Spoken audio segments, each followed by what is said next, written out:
Who said it's a man's world? Hey, what's going on, guys? I'm Bree, and welcome to another special edition of Women Love Sports 2. I want to thank you guys so much for tuning in. Now, as America continues to open its doors, we will begin or resume filming full episodes of Women Love Sports 2. But until that time, I have some awesome interviews with some amazing people, and one of those amazing people happens to be with me here today via Zoom, all the way from the UK. So we're going international today, which is absolutely awesome. He is the founder of the World Basketball Tournament. Please welcome to the show, Mr. Eric Douglin. Hi, thanks for having me, Whitney. Oh, no, thanks for joining us. Really appreciate that. Now, as we were talking about before we got started, it is literally baking where I am. I'm in Michigan. It's 91 degrees here. You mentioned it's pretty hot there as well, huh? It's not that hot. It's about 70, which in England is hot, but it's 10 p.m. here, so it's quite humid and quite close. So, but not as bad as where you are. Well, yeah, we're roasting over here, so you guys got it good right now. Now, Eric, you are, again, as I stated, the founder of the World Basketball Tournament, and that tournament is hosted in the UK. You've also done some tournaments here in the US as well. So before we get into that, I would love for you to take my viewers and myself on a journey, and I feel like there's no one else who can tell your story better than you can. So give us a little insight on the start or development of the World Basketball Tournament.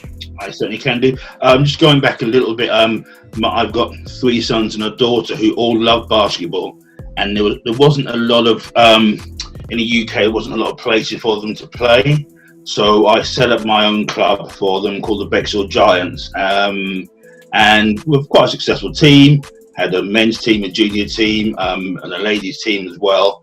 I saw basketball as more than a sport. It was something to give people the opportunity to try different experiences, travel to different countries. So I took the team out to Spain and Holland. We played in lots of international tournaments, and I built a network up on the back of that with international connections. Because I think sometimes we just see basketball as a sport where people are bouncing the ball up and down, but it's bigger than that. It is, as I said, it's a connection to bigger and grander things. So I made some connections through my international travel with tournaments and what have you. And I had a team from Canada come over, contacted me and said, look, we're coming to the UK. Would you like to play against our team? So we played against a team called ABA Toronto Knights in a tournament. And then another team called Lake Michigan Admirals, who played in a league in the States called the PBA, Premier Basketball Association, I believe. They came over a couple of months later on. They wanted to play. And then we had USA Select, which are a touring team. And they travel around Europe and what have you as well to give players opportunities. They came over and said, can you play? So within the space of about 5 or 6 months, we played international teams, and I had all these tournaments back in 2015. So that's how it came to fruition, and it's gone on bigger, grown since then. Absolutely, and you've also had an event in your life that was pretty life-changing as well, and I believe that also ties in with the World Basketball Tournament. It does, yes. In 2010. Yes, 2010. I had a kidney transplant. I was diagnosed with kidney disease in 2005. It was a long process when I was diagnosed with kidney disease to having a transplant. And in 2010, my wife Mandy donated her kidney to me. And part of what we do with the World Cup Basketball Tournament, we have it's a fundraising event. So we raise funds for kidney research and kidney charities, and we also use it to raise awareness to say, look, if you've gone through a life-changing experience, you can still do other things, so it's challenged me.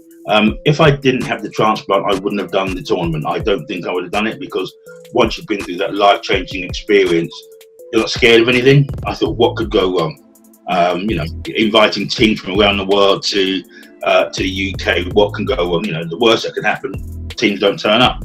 So the kidney transplant was a life-changing experience, and we've raised thousands of pounds for kidney charities, and we've raised. We've got guys to become donors as well. Go on the organ donation register as well. We've got lots of visibility of with kidney charities and organ donation charities as well. Being a black man, we don't have as many kidney donors in the UK as we should, and that's globally as well. So it raised awareness to get black donors to go and donate as well, so they can see me, they can hear my personal story as well. At the beginning of all the tournaments, I speak to the teams and I speak to the players on an individual basis, and I share my story. So once people hear my story and what I've been through, they tend to gravitate to that as well. So it was very enlightening time. Absolutely, and that's very amazing. And I kind of want to stop right there because I want people to get more information on that. And I thank you so much for sharing your story with us here today as well. If people want to donate, if they want to get involved, if they have any questions regarding that, is there any social medias or any websites or numbers that they can reach out to for that? Yeah, they can contact me on the World Club Basketball Tournament Facebook page. We've got a World Club Basketball Tournament Instagram page, Twitter, or they can email me at eric.douglin, DOUGLIN, @btopenworld.com. And there's also a website for Kidney Research UK, Africa Caribbean Leukemia Trust, Kidney Matters UK. So there's lots of information out there as well. And as this kidney, I think it's called Kidney Mama, which is an organisation in the USA as well. So it's a global issue, as opposed to just being in the UK. Absolutely. So, but by all means, come to me as the first port of call, and I can pass you. Absolutely. Thank you so much for sharing that with us. And so with the tournament itself, you get players from, I think as you stated earlier, like EuroLeague, NBA, high semi-professional or high amateur levels. And it's not just players in the UK, they're from around the world. Talk about that experience. It's what I found with all my and you probably know this as well, Brittany. The basketball world is a very small world. There's so you know someone who knows someone who knows someone. So although it's a global sport, it's so connected.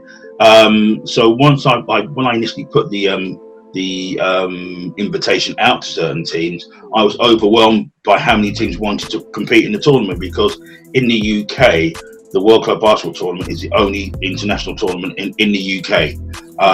So it's which is very surprising for a country of 56 million people. And that's not meant to be boastful or anything like that. It's just a genuine fact. I was surprised at. And I would love it to be the catalyst for other people to do that, to do tournaments. But we've had teams from Canada, the USA, Germany, Denmark, Philippines. What else? I'm trying to think now. It's everywhere. When we have lots of teams who want to come up with Trinidad. We've had teams inquiring, India, and it's quite surprising that the tournament is something that started off as just as a challenge to myself to a degree, has gone global. It's gone bigger than I expected. But the players we have are some fantastic players who played in the NBA, as you mentioned, in the British Basketball League, cup winners and league champions in the British Basketball League, and guys who play in EuroLeague. It's really good to have all those guys in one place at one weekend, competing on an international level, and it's really good. It's competitive, but lots of people have made friends out of it as well. That's the main thing. It's great to see people from different countries, Poland and Holland and places like that, all gelling, becoming good friends and building connections. That's what it's about, building connections, so guys can go away and they want to have a contract. Some guys want to get a contract professionally. Playing on an international level is going to be. So it's a fantastic event, and the players are all really. What I find really great about it everybody is humble. There's no one comes down with any arrogance or any sort of attitude. Everybody is humble and they're friendly, and they get on with the fans as well. The fans love the players, especially the American players. It's just a great occasion. I think that's really good. That's a wonderful thing. And you did mention something, basketball does bring people together. So that's one thing that it absolutely does. And to be able to make friends from people who are from different backgrounds, different countries, make networks, things like that, I think that is very, very important. So that's definitely something to look forward to. Is it televised at all? Is it anything that people, if you're not in the UK? Yeah, it is. It's great. It's great. I'm sorry, you cut up just a little bit. So what was that, Whitney? Sorry, I didn't hear the last. Yeah, is there any way that, is it televised? Is there any way that people who are not in the UK can actually watch the tournament? Yeah, we stream some of the matches live. It's on 2 days. Day one, we have 2 courts going, an A group and a B group. So it's quite hectic, lots of referees, lots of matches going on and what have you. On day 2, we have 1 court, which is a show court. So we film every single game on day 2. Day 1, we do the highlights. Day 2, we film all the games, and we do all the games are filmed so the guys can take the footage away and edit it.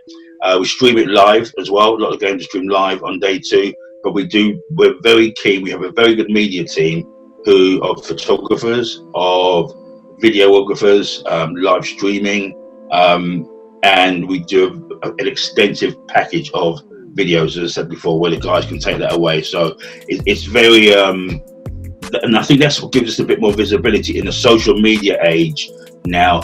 People can just go onto a page, see what we're doing, and want to be a part of it. And I think that's what's a very big attraction. So someone in the Philippines can see our tournament and go, we want to be a part of that event in the UK. So it's very important to have, in the social media age, to have a really good social media platform. Absolutely. And I know that there are a few leagues here, a few Pro-Am leagues. We have like the PBL, the Detroit League, MBS, like the Woo League. So guys who play, that's like a Pro-Am league, who play at that level, who have been at the professional level, or even guys that have played overseas, participate in those type of leagues. If they have not had the opportunity to participate in the World Basketball Tournament, how would they go about doing that if they wanted to join? Generally, what we tend to do, we don't have individual players, because I think that's it's quite difficult to manage from the organisation perspective. So we have teams. So if guys want to set their own teams up and then come over with a team, it's a lot easier. We sometimes we have individual players, but it's quite awkward to do that. So lots of teams have tryouts, like you well know the Hoop Goon. Yeah. They came over. They have tryouts and they bring a team over. I think they've been over 3 seasons now. The first season they came over Chicago Legends, and they have tryouts and they brought a team over. So all the teams, we don't have individual players, have tryouts, and there's an entry fee for the teams to come in to enter the tournament, and then the teams pay for their own flights and hotels, and come over that way. But it's generally as a whole team as opposed to individuals. Okay, beautiful. So they can get more information on the website as well, correct? Yes. Absolutely. And yeah, on all social media channels. And absolutely. And so is there anything else, like more like a final note, or what would be a takeaway that you would want someone to take away from anything regarding like the World Basketball Tournament? Like, what would be your biggest takeaway for viewers? Or what would you want? So what would be what would you want viewers to take away from information and things regarding like the World Basketball Tournament? I'd like to take away that, as I said before, it's the only tournament in the UK of its kind, and I would like people to take away the fact that if you want to do something like that, do your own tournament, go ahead and do it, because initially it started off in the UK. We had an event in Washington back in March, just before the pandemic. We had one in Las Vegas last year. We also had one again, but obviously because of COVID-19, they got postponed. So something that starts off as an idea, when it comes to fruition, and it grows, just go for it. Don't let anything stop you doing what you want to do, because hopefully once all this pandemic's over, we'll be back on track, and we'll be having them across the states.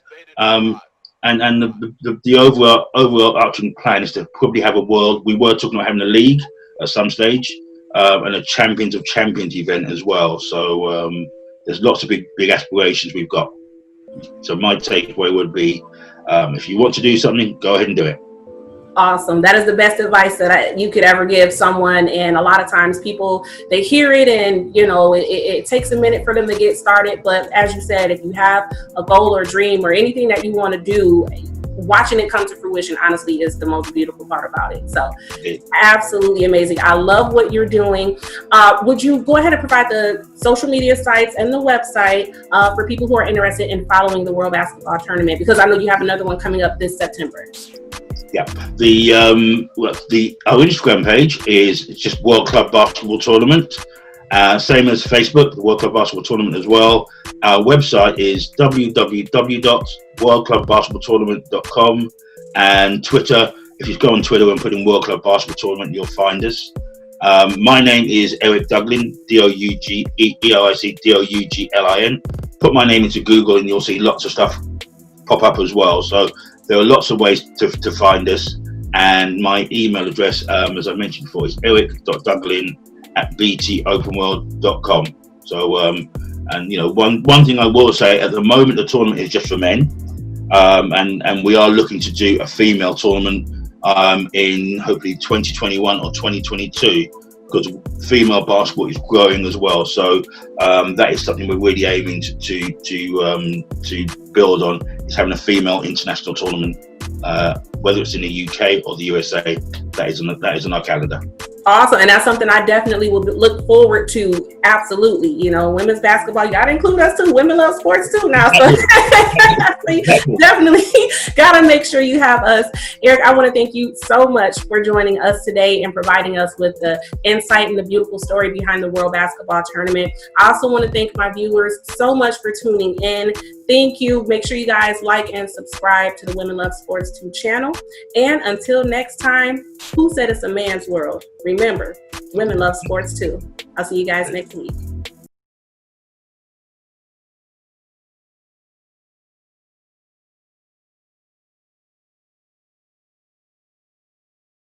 Who said it's a man's world?